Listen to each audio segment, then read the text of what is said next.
Hello everyone. Let's get right into this section of Herman Melville's Moby Dick. Chapter 8, The Pulpit. I had not been seated very long ere a man of a certain venerable robustness entered. Immediately as the storm-pelted door flew back upon admitting him, a quick, regardful eyeing of him by all the congregation sufficiently attested that this fine old man was the chaplain.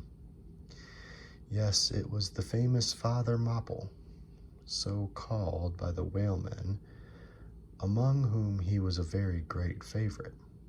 He had been a sailor and a harpooner in his youth, but for many years past had dedicated his life to the ministry. At the time I now write of, Father Mapple was in the hardy winter of a healthy old age, that sort of old age which seems merging into a second flowering youth, for among all the fissures of his wrinkles there shone certain mild gleams of a newly developing bloom, the spring verdure peeping forth even beneath February's snow. No one having previously heard his history could for the first time behold Father Mopple without the utmost interest, because there were certain engrafted clerical peculiarities about him, imputable to that adventurous maritime life he had led. When he entered, I observed that he carried no umbrella, and certainly had not come in his carriage, for his tarpaulin hat ran down with melting sleet, and his great pilot cloth jacket seemed almost to drag him to the floor with the weight of the water it had absorbed.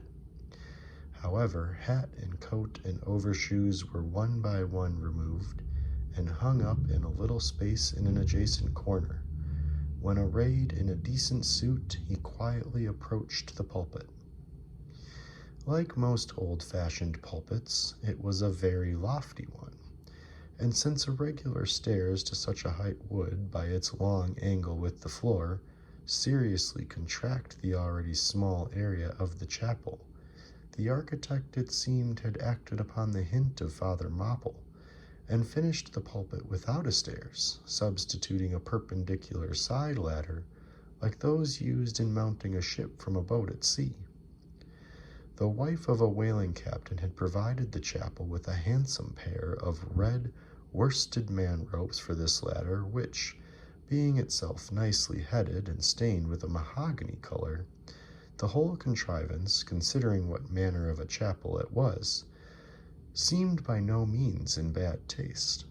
Halting for an instant at the foot of the ladder, and with both hands grasping the ornamental knobs of the man-ropes, Father Mopple cast a look upwards, and then, with a truly sailor-like but still reverential dexterity, hand over hand mounted the steps as if ascending the main top of his vessel. The perpendicular parts of this side ladder, as is usually the case with swinging ones, were of cloth-covered rope, only the rounds were of wood, so that at every step there were a joint. At my first glimpse of the pulpit, it had not escaped me that, however convenient for a ship, these joints in the present instant seemed unnecessary.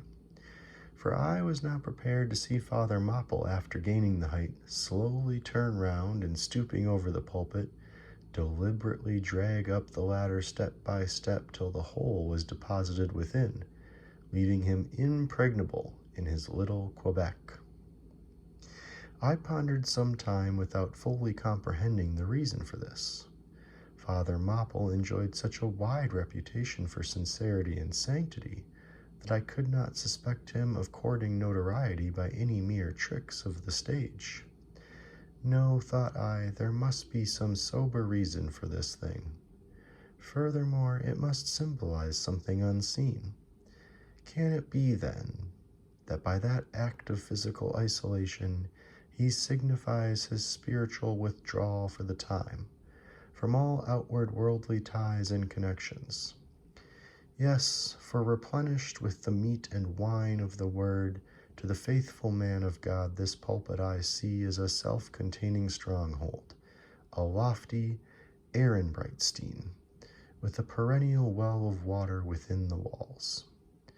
But the side ladder was not the only strange feature of the place, borrowed from the chaplain's former seafarings. Between the marble cenotaphs on either end of the pulpit, the wall which formed its back was adorned with a large painting representing a gallant ship beating against a terrible storm off a lee coast of black rocks and snowy breakers. But high above the flying scud and dark rolling clouds, there floated a little isle of sunlight, from which beamed forth an angel's face, and this bright face shed a distinct spot of radiance upon the ship's tossed deck, something like that silver plate now inserted into the Victory's plank where Nelson fell. Ah, noble ship, the angel seemed to say, beat on, thou noble ship, and bear a hardy helm. For lo, the sun is breaking through, the clouds are rolling off, serenest azure is at hand. Now was the pulpit itself without a trace of the same sea taste that had achieved the ladder and the picture. Its paneled front was in the likeness of a ship's bluff bows, and the Holy Bible rested on a projecting piece of scroll work, fashioned after a ship's fiddle-headed beak. What could be more full of meaning? For the pulpit is ever this earth's foremost part. All the rest comes in its rear. The pulpit leads the world. From thence it is the storm of God's quick wrath is first descried, and the bow must bear the earliest brunt. From thence it is the God of breezes, fair or foul, is first invoked for favorable winds. Yes, the world's a ship on its passage out, and not a voyage complete, and the pulpit is its prow. Chapter 9. The Sermon. Father Mopple rose, and in a mild voice of unassuming authority ordered the scattered people to condense. Starboard gangway there, side away to larboard, larboard gangway to starboard, midships, midships. There was a low rumbling of heavy sea boots among the benches, and a still slighter shuffling of women's shoes, and all was quiet again and every eye on the preacher. He paused a little, then kneeling in the pulpit's bows, folded his large brown hands across his chest, uplifted his closed eyes, and offered a prayer so deeply devout that he seemed kneeling and praying at the bottom of the sea. This ended in prolonged solemn tones, like the continual tolling of a bell in a ship that is foundering at sea in a fog. In such tones he commenced reading the following hymn, but changing his manner towards the concluding stanzas, burst forth with appealing exultation and joy. Though ribs and tears in the whale arched over me a dismal gloom, while all God's sunlit waves rolled by and left me deepening down to doom, I saw the open maw of hell with endless pains and sorrows there, which none but they that feel can tell. Oh, I was plunging to despair. In black distress I called my God, when I could scarce believe him mine. He bowed his ear to my complaints, no more the whale did me confine. With speed he flew to my relief, as on a radiant dolphin borne. Awful yet bright as lightning shone the face of my deliverer God. My song forever shall record that horrible, that joyful hour. I give the glory to my God, his all the mercy and the power. Nearly all joined in singing this hymn, which swelled high above the howling of the storm. A brief pause ensued, The preacher slowly turned over the leaves of the Bible and at last, folding his hand down upon the proper page, said, "Beloved shipmates, clinch the last verse of the first chapter of Jonah, and God had prepared a great fish to swallow up Jonah." Shipmates, this book, containing only 4 chapters, 4 yarns, is one of the smallest strands in the mighty cable of the Scriptures. Yet what depths of the soul does Jonah's deep sea line sound? What a pregnant lesson to us is this prophet. What a noble thing is that canticle in the fish's belly. How billow-like and boisterously grand. We feel the flood surging over us, we sound with him to the kelpy bottom of the waters. Seaweed and all the slime of the sea is about us. But what is this lesson that the book of Jonah teaches? Shipmates, it is a 2-stranded lesson, a lesson to us all as sinful men, and a lesson to me as a pilot of the living God. As sinful men, it is a lesson to us all because it is a story of the sin, hard-heartedness, suddenly awakened fears, the swift punishment, repentance prayers, and finally the deliverance and joy of Jonah. As with all sinners among men, the sin of this son of Amittai was in his willful disobedience of the command of God. Never mind now what that command was or how conveyed, which he found a hard command. But all the things that God would have us do are hard for us to do. Remember that. And hence he oftener commands us than endeavors to persuade. And if we obey God, we must disobey ourselves. And it is in this disobeying ourselves wherein the hardness of obeying God consists. With this sin of disobedience in him, Jonah still further flouts at God by seeking to flee from him. He thinks that a ship made by men will carry him into countries where God does not reign, but only the captains of this earth. He skulks about the wharves of Joppa and seeks a ship that's bound for Tarshish. There lurks perhaps a hitherto unheeded meaning here. By all accounts, Tarshish could have been no other city than the modern Cadiz. That's the opinion of learned men. And where is Cadiz, shipmates? Cadiz is in Spain, as far by water from Joppa as Jonah could possibly have sailed in those ancient days when the Atlantic was an almost unknown sea. Because Joppa, the modern Jaffa, shipmates, is on the most easterly coast of the Mediterranean, the Syrian, and Tarshish or Cadiz more than 2,000 miles to the westward from that, just outside the Straits of Gibraltar. See ye not then, shipmates, that Jonah sought to flee worldwide from God? Miserable man, almost contemptible and worthy of all scorn, with slouched hat and guilty eye, skulking from his God, prowling among the shipping like a vile burglar hastening to cross the seas.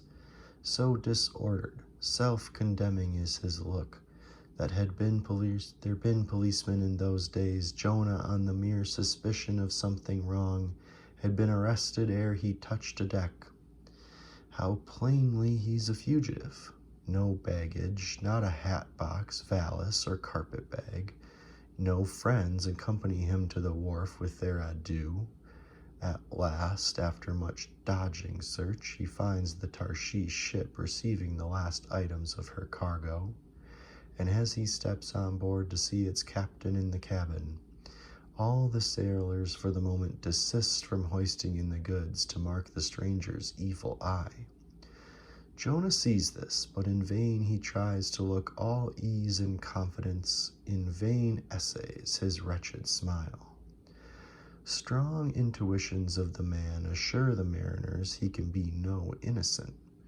In their gamesome but still serious way, one whispers to the other, Jack, he's robbed a widow, or Joe, do you mark him? He's a bigamist. Or Harry lad, I guess he's the adulterer that broke jail in old Gomorrah, or belike one of the missing murderers from Sodom.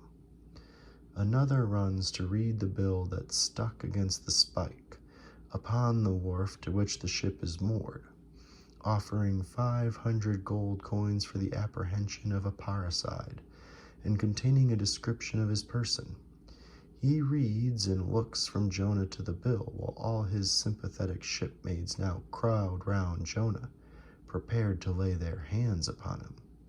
Frighted Jonah trembles, and summoning all his boldness to his face, only looks so much the more a coward. He will not confess himself suspected, but that itself is strong suspicion. So he makes the best of it, and when the sailors find him not to be the man that is advertised, they let him pass, and he descends into the cabin. "Who's there?" cries the captain at his busy desk, hurriedly making out his papers for the customs. "Who's there? Oh, how?" That harmless question mangles Jonah. For the instant he almost turns to flee again, but he rallies. "I seek a passage in this ship to Tarshish. How soon sail ye, sir?" Thus far the busy captain had not looked up to Jonah, though the man now stands before him, but no sooner does he hear that hollow voice than he darts a scrutinizing glance. "We sail with the next coming tide," at last he slowly answered, still intently eyeing him. "No sooner, sir." "Soon enough for any honest man that goes a passenger." "Ha, Jonah, that's another stab." But he swiftly calls away the captain from that scent. "I'll sail with ye," he says. "The passage money, how much is that? I'll pay now." For it is particularly written, shipmates, as if it were a thing not to be overlooked in this history, that he paid the fare thereof ere the craft did sail. And taken with the context, this is full of meaning.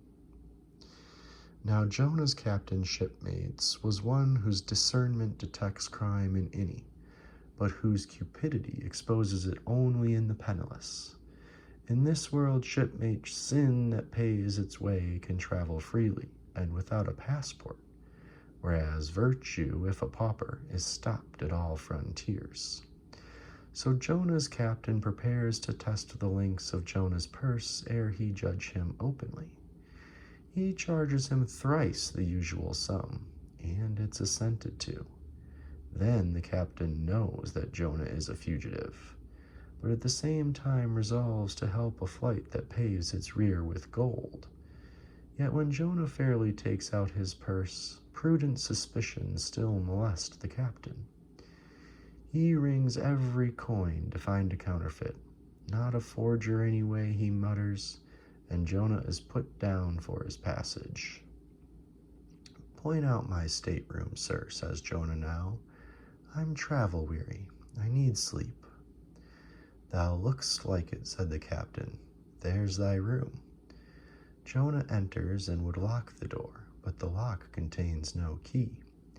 Hearing him foolishly fumbling there, the captain laughs lowly to himself and mutters something about the doors of convict cells being never allowed to be locked within. All dressed and dusty as he is, Jonah throws himself into his berth and finds the little stateroom ceiling almost resting on his forehead. The air is close and Jonah gasps. Then in that contracted hole, sunk too beneath the ship's waterline, Jonah feels the heralding presentment of that stifling hour when the whale shall hold him in the smallest of his bowels wards. Screwed at its axis against the side, a swinging lamp slightly oscillates in Jonah's room, and the ship, heeling over towards the wharf from the weight of the lost bales received, the lamp flame and all, though in slight motion, still maintains a permanent obliquity with reference to the room. Though in truth infallibly straight itself, it but made obvious the false lying levels among which it hung.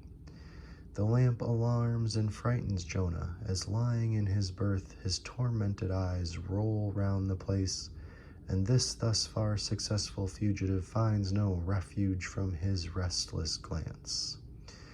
But that contradiction in the lamp more and more appalls him. The floor, the ceiling, and the side are all awry. "Oh, so my conscience hangs in me," he groans. "Straight upward, so it burns, but the chambers of my soul are all in crookedness."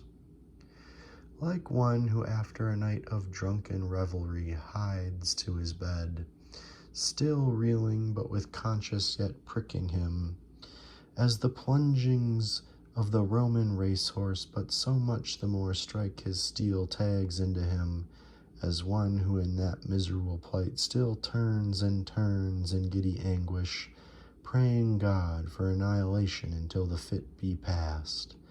And at last, amid the whirl of woe he feels, a deep stupor steals over him, as over the man who bleeds to death, for conscience is the wound, and there's naught to staunch it.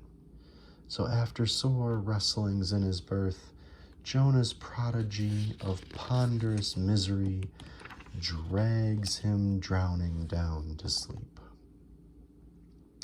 And now the time of tide has come. The ship casts off her cables, and from the deserted wharf the uncheered ship for Tarshish all careening glides to sea. That ship, my friends, was the first of recorded smugglers. The contraband was Jonah. But the sea rebels. He will not bear the wicked burden. A dreadful storm comes on. The ship is like to break.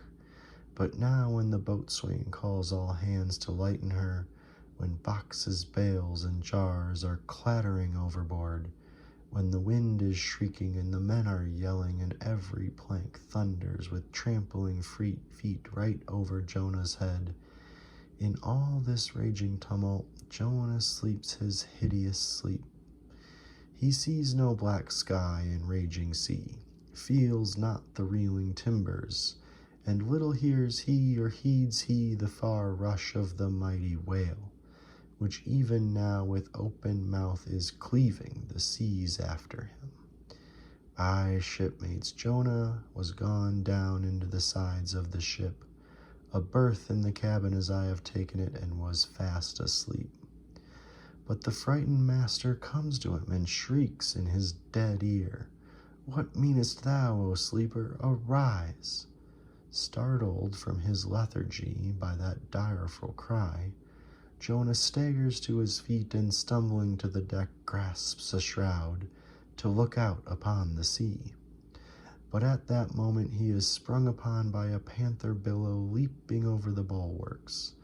Wave after wave thus leaps into the ship, and finding no speedy vent runs roaring fore and aft, till the mariners come nigh to drowning while yet afloat. And ever as the white moon shows her affrighted face from the steep gullies in the blackness overhead, aghast Jonah sees the rearing bowsprit pointing high upward, but soon beat downward again towards the tormented deep. Terrors upon terrors run shouting through his soul. In all his cringing attitudes, the god fugitive is now too plainly known. The sailors mark him, more and more certain grow their suspicions of him, and at last, fully to test the truth by referring the whole matter to high heaven, they fall to casting lots to see for whose cause this great tempest was upon them. The lot is Jonah's. That discovered, then how furiously they mob him with their questions. "What is thine occupation? Whence comest thou? Thy country? What people?" But mark now, my shipmates, the behavior of poor Jonah. The eager mariners but ask him who he is, and where from, whereas they not only receive an answer to those questions, but likewise another answer to a question not put by them, but the unsolicited answer is forced from Jonah by the hard hand of God that is upon him.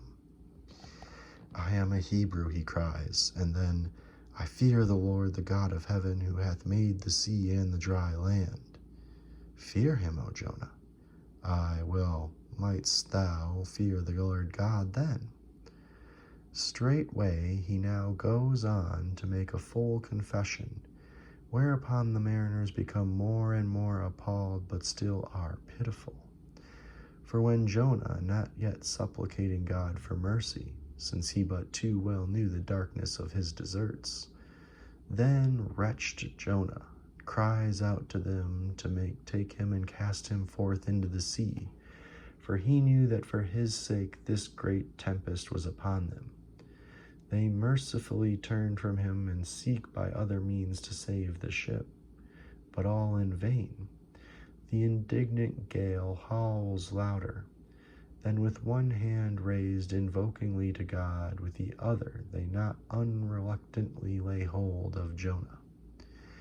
And now behold Jonah taken up as an anchor and dropped into the sea, when instantly an oily calmness floats out from the east, and the sea is still, as Jonah carries down the gale with him, leaving smooth water behind. He goes down in the whirling heart of such a masterless commotion that he scarce heeds the moment when he drops seething into the yawning jaws awaiting him, and the whale shoots to all his ivory teeth like so many white bolts upon his prison. Then Jonah prayed unto the Lord out of the fish's belly. But observe his prayer, and learn a weighty lesson. For sinful as he is, Jonah does not weep and wail for direct deliverance. He feels that his dreadful punishment is just. He leaves all his deliverance to God, contenting himself with this, that spite of all his pains and pangs, he will still look towards his holy temple. And here, shipmates, is true and faithful repentance, not clamorous for pardon, but grateful for punishment. And how pleasing to God was this conduct in Jonah is shown in the eventual deliverance of him from the sea and the whale. Shipmates, I do not place Jonah before you to be copied for his sin, but I do place him before you as a model for repentance. Sin not, but if you do, take heed to repent of it like Jonah. While he was speaking these words, the howling of the shrieking, slanting storms without seemed to add new power to the preacher, who, when describing Jonah's sea storm, seemed tossed by a storm himself. His deep chest heaved as with a groundswell. His tossed arms seemed the warring elements at work, and the thunders that rolled away from his swarthy brow, and the light leaping from his eye, made all his simple hearers look on him with a quick fear that was strange to them.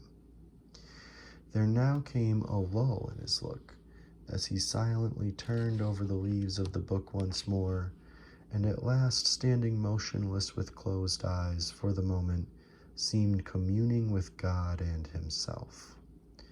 But again he leaned over towards the people, and bowing his head lowly with an aspect of the deepest yet manliest humility, he spake these words: Shipmates, God has laid but one hand upon you. Both his hands press upon me. I have read ye by what murky light may be mine the lesson that Jonah teaches to all sinners, and therefore to ye, and still more to me, for I am a greater sinner than ye. And now how gladly would I come down from this masthead, and sit on the hatches there where you sit, and listen as you listen, while some one of you reads me that other and more awful lesson which Jonah teaches to me as a pilot of the living God. How being an anointed pilot prophet, or speaker of true things, and bidden by the Lord to sound those unwelcome truths in the ears of a wicked Nineveh, Jonah, appalled at the hostility he should raise, fled from his mission and sought to escape his duty and his God by taking ship at Joppa. But God is everywhere, Tarshish he never reached, as we have seen. God came upon him in the whale, and swallowed him to the living gulfs of doom, and with swift slantings tore him along into the midst of the seas, where the eddying depths sucked him 10,000 fathoms down, and the weeds were wrapped about his head, and all the watery world of woe bowled over him. Yet even then, beyond the reach of any plummet, out of the belly of hell, when the whale grounded upon the ocean's utmost bones, even then God heard and engulfed repenting prophet when he cried. Then God spake unto the fish, and from the shuddering cold and blackness of the sea, the whale came breaching up towards the warm and pleasant sun, and all the delights of air and earth, and vomited out Jonah upon the dry land. When the word of the Lord came a second time, and Jonah bruised and beaten, his ears like two seashells, still multitudinously murmuring of the ocean, Jonah did the Almighty's bidding. And what was that, shipmates? To preach the truth to the face of falsehood. That was it. This, shipmates, this is that other lesson, and woe to that pilot of the living God who slights it. Woe to him whom this world charms from gospel duty. Woe to him who seeks to pour oil upon the waters when God has brewed them into a gale. Woe to him who seeks to please rather than to appall. Woe to him whose good name is more to him than goodness. Woe to him who in this world courts not dishonor. Woe to him who would not be true, even though to be false were salvation. Yea, woe to him who, as the great pilot Paul has it, while preaching to others, is himself a castaway. He drooped and fell away from himself for a moment, then lifting his face to them again, showed a deep joy in his eyes, as he cried out with a heavenly enthusiasm, But O shipmates on the starboard hand of every woe, there is a sure delight, and higher the top of that delight than the bottom of the woe is deep. Is not the main truck higher than the kelson is low? Delight is to him a far, far upward and inward delight. Who against the proud God and commodores of this earth ever stands forth his own inexorable self? Delight is to him whose strong arms yet support him, when the ship of this base treacherous world has gone down beneath him. Delight is to him who gives no quarter in the truth, and kills, burns, and destroys all sin, though he pluck it out from under the robes of senators and judges. Delight, top-gallant delight, is to him who acknowledges no law or lord but the Lord his God, and is only a patriot to heaven. Delight is to him who all the waves of the billows of the sea of the boisterous mob can never shake from this sure keel of the ages. And eternal delight and deliciousness will be his, who coming to lay him down can say with his final breath, O Father, chiefly known to me by thy rod, mortal or immortal, here I die. I have striven to be thine, more than to be this world's or mine own. Yet this is nothing. I leave eternity to thee, for what is man that he should live out the lifetime of his God? He said no more, but slowly waving a benediction, covered his face with his hands, and so remained kneeling till all the people had departed, and he was left alone in the place. Chapter 10. A Bosom Friend. Returning to the Spouter-Inn from the chapel, I found Queequeg there quite alone, he having left the chapel before the benediction some time. He was sitting on a bench before the fire with his feet on the stove hearth, and in one hand was holding close up to his face that little Negro idol of his, peering hard into its face and with a jackknife gently whittling away at its nose, meanwhile humming to himself in his heathenish way. But being now interrupted, he put up the image, and pretty soon, going to the table, took up a large book there, and placing it on his lap, began counting the pages with deliberate regularity. At every 50th page, as I fancied, stopping a moment, looking vacantly around him, and giving utterance to a long-drawn, gurgling whistle of astonishment.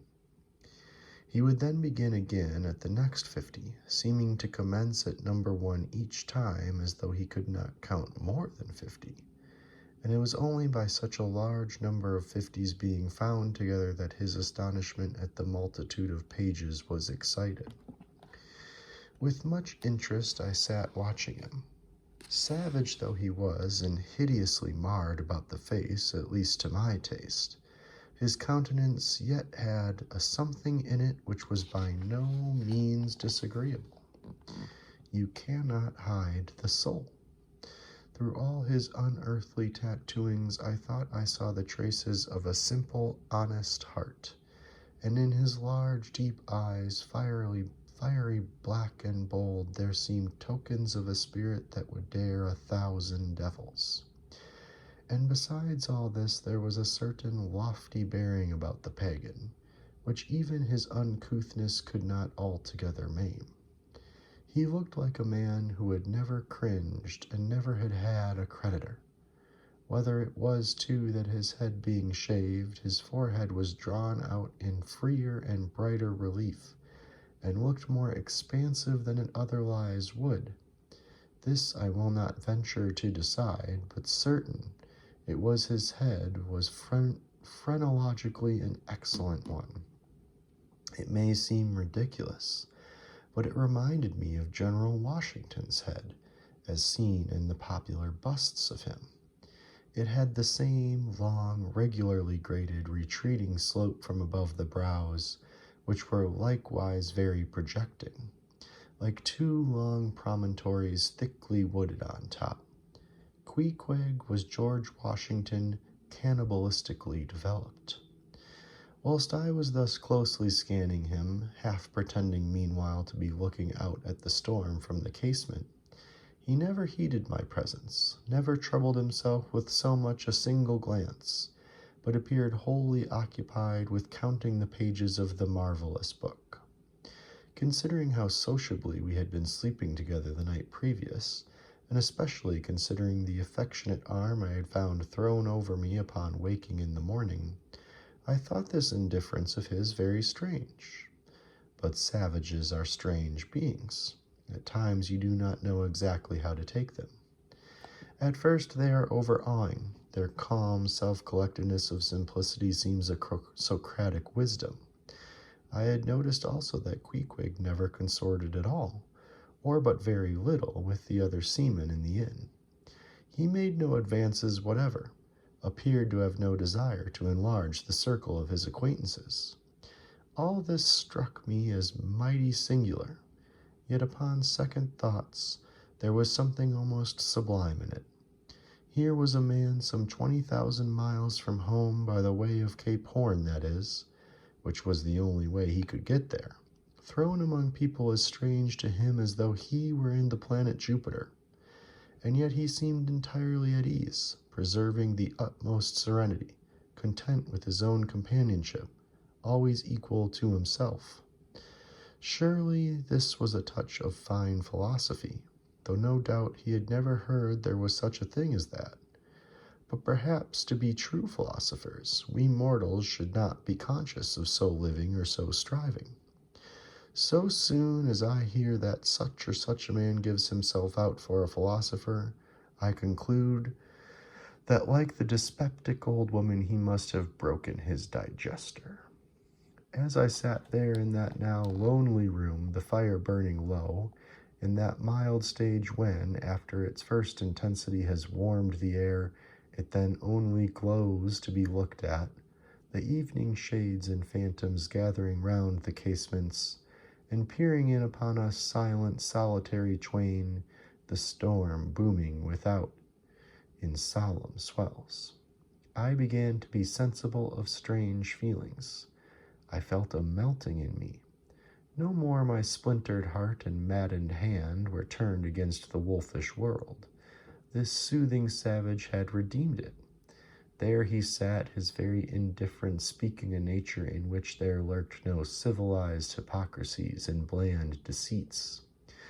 Wild he was, a very sight of sights to see, yet I began to feel myself mysteriously drawn towards him, and those same things that would have repelled most others, they were the very magnets that thus drew me.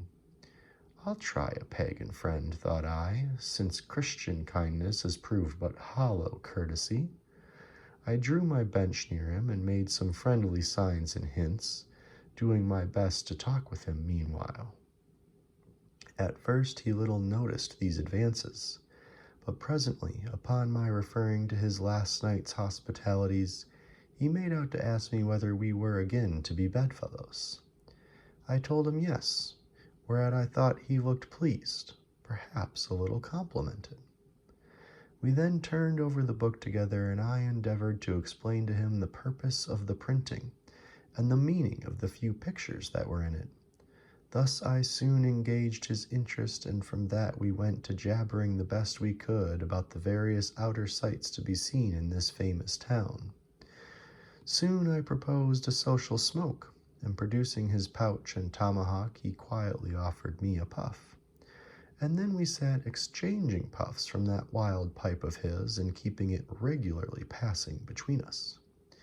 If there yet lurked an ice of indifference towards me in the pagan's breast, this pleasant, genial smoke we had soon thawed it out and left us cronies. He seemed to take to me quite as naturally and unbiddenly as I to him, and when our smoke was over, he pressed his forehead against mine, clasped me round the waist, and said that henceforth we were married, meaning in his country's phrase that we were bosom friends. He would gladly die for me if need should be. In a countryman, this sudden flame of friendship would have seemed far too premature, a thing to be much distrusted, but in this simple savage those old rules would not apply. After supper and another social chat and smoke, we went to our room together. He made me a present of his embalmed head, took out his enormous tobacco wallet, and groping under the tobacco drew out some $30 in silver. Then, spreading them on the table and mechanically dividing them into 2 equal portions, pushed one of them towards me and said it was mine. I was going to remonstrate, but he silenced me by pouring them into my trousers pockets. I let them stay. He then went about his evening prayers, took out his idol, and removed the paper fireboard. By certain signs and symptoms, I thought he seemed anxious for me to join him, but well knowing what was to follow, I deliberated a moment whether, in case he invited me, I would comply or otherwise. I was a good Christian, born and bred in the bosom of the infallible Presbyterian Church. How then I could unite with this wild idolater in worshipping his piece of wood? But what is worship, thought I? Do you suppose now, Ishmael, that the magnanimous God of heaven and earth, pagans and all included, can possibly be jealous of an insignificant bit of black wood? Impossible. But what is to worship? To do the will of God, that is worship. But what is the will of God? To do to my fellow man what I would have my fellow man do to me. That is the will of God. Now, Queequeg is my fellow man, and what do I wish that this Queequeg would do to me? Why, unite with me in my particular Presbyterian form of worship. Consequently, I must then unite with him in his. Ergo, I must turn idolater. So I kindled the shavings, helped prop up the innocent little idol, offered him burnt biscuit with Queequeg, salaamed before him twice or thrice, kissed his nose, and that done, we undressed and went to bed at peace with our own consciences and all the world. But we did not go to sleep without some little chat. How it is I know not, but there is no place like a bed for confidential disclosures between friends. Man and wife, they say, they're upon the very bottom of their souls to each other. And some old couples often lie and chat over old times till nearly morning. Thus then in our heart's honeymoon lay I and Queequeg, a cozy, loving pair.